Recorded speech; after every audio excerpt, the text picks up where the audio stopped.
చెందిన బనగనపల్లి ఆవుకులో ఏషియన్ పేరుతో నకిలీ రంగులు అమ్ముతున్న షాపుపై కంపెనీ అధికారుల దాడులు.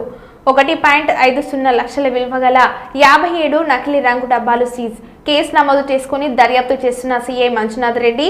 నంద్యాల జిల్లా ఆవుకులో ఓ దుకాణంలో పేరుగాంచిన నకిలీ రంగుల భాగోతం బయటపడింది. సీఐ మంజునాథ్ రెడ్డి తెలిపిన వివరాల ప్రకారం ఆవుకులో శ్రీరామకృష్ణ ఏజెన్సీలో ఏషియన్ పెయింట్స్ పై ఏషియన్ పెయింట్స్ కంపెనీ అధికారులు దాడులు చేశారు. రంగుల విషయంలో పేరు మోసిన ఏషియన్ కంపెనీ రంగులు నకిలీవని విక్రయిస్తున్నారని సమాచారం. సదరు ఏజెన్సీపై అనుమానం రావడంతో ఏషియన్ కంపెనీకి చెందిన ప్రతినిధులు ఆవుకు ఎస్ఐ రాజారెడ్డితో కలిసి సోదాలు నిర్వహించారు. కంపెనీ ప్రతినిధుల మేరకు పూర్తి స్థాయిలో విచారణ చేస్తున్నట్లు సీఐ మంజునాథ్ రెడ్డి తెలిపారు. దీంతో నకిలీ రంగుల ఎక్కడ నుండి సేల్స్ అయినవి దర్యాప్తు చేస్తున్నట్లు సీఐ వెల్లడించారు.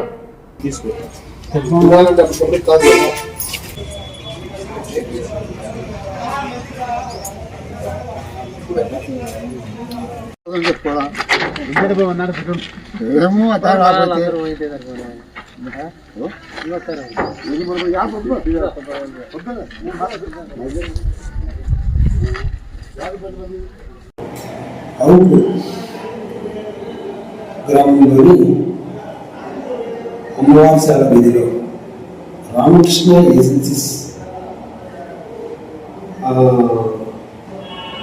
అనే షాప్లో నకిలీ పెయింట్స్ ఉన్నాయని ఫిర్యాదు రావడంతో అక్కడ పోయి చెక్ చేయగా వాళ్ళ యొక్క గోడౌన్లో సుమారు అంటే 57 పెయింట్ అంటే 20 లీటర్లు 10 లీటర్లవి డబ్బాలు నకిలీవని గుర్తించడం జరిగింది.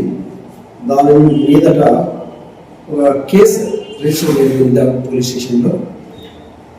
వీళ్ళు అదే ఈ ఏషియన్ పెయింట్స్ సంబంధించిన వాళ్ళవి వాళ్ళ సంబంధం లేకుండా వాటిని వీళ్ళు వాళ్ళ పెయింట్స్గా ఏషియన్ పెయింట్స్గా చెప్పుకుంటూ వాటిని పబ్లిక్ అమ్ముతున్నారని, అదేవిధంగా ఇవి లో క్వాలిటీతో ఉంటాయని ఏషియన్ పెయింట్స్ సంబంధించిన రిప్రజెంటేటివ్స్ ఫిర్యాదు చేయడం జరిగింది.